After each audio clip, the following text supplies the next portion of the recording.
So ఇప్పుడు మూర్తి గారికి PR team ఉందా? లేదు. ఎందుకంటారు? అంటే నాకు పిఆర్ టీం లేదు. నేను పని కట్టుకుని ఇమేజ్ క్రియేట్ చేసుకోవడంలో నాకేం లేదు.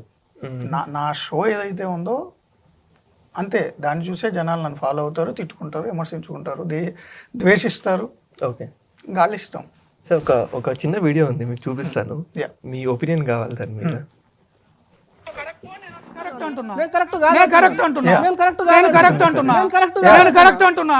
బీజేపీ లీడర్తో ఇది రిలీజ్ అయిన తర్వాత మీరు పర్పస్ కోసం మాట్లాడారు అక్కడ, కాకపోతే అది మీ మెటీరియల్ అయిపోయింది అనమాట.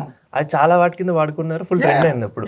సో దాని గురించి మీరు ఏమంటారు? అట్లేం లేదు. ఇప్పుడు సోషల్ మీడియా ఎరాలో మనం ఏం మాట్లాడినా అది డిఫరెంట్ పర్పస్ వాడుకుంటారు, అది వాళ్ళ రైట్. నేను ఒక్కసారి పబ్లిక్లో మాట్లాడిన దానికి నేను బద్దుణ్ణి.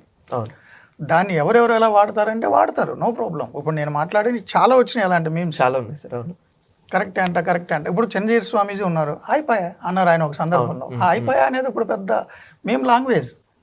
సో దాన్ని నేను పాజిటివ్గా తీసుకుంటా. ఓకే, ఎందుకంటే మీరు చూసే కోణాన్ని బట్టి ఉంటుంది. నేను ఎప్పుడో ఒక పర్టికులర్ షోలో ఒక పర్టికులర్ అంశం గురించి ఆ సోలంకితో నేను మాట్లాడింది.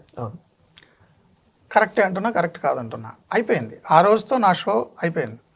బట్ ఇయర్స్ తర్వాత కూడా సంబంధం లేని సబ్జెక్ట్లో వేరే టాపిక్లో ఏదో ఒక ఐటీ మేనేజర్కి, ఐటీ ఎంప్లాయీకి ఇష్యూగా క్రియేట్ చేశాను అనుకో, నేను హ్యాపీ ఫీల్ అవుతా కదా. ఎందుకంటే నేను ఎప్పుడూ ఒక షోలో చేసి అయిపోయిన దాన్ని కూడా సంవత్సరాల తరబడి నా యొక్క వాయిస్ వేరే వేరే పర్పస్లో లైవ్లో ఉందంటే హ్యాపీ ఫీల్ అవ్వాలి. ఓకే, నేను చాలా పాజిటివ్ తీసుకుంటా, నేను ఎంజాయ్ చేస్తా వాడిని యాక్చువల్లీ.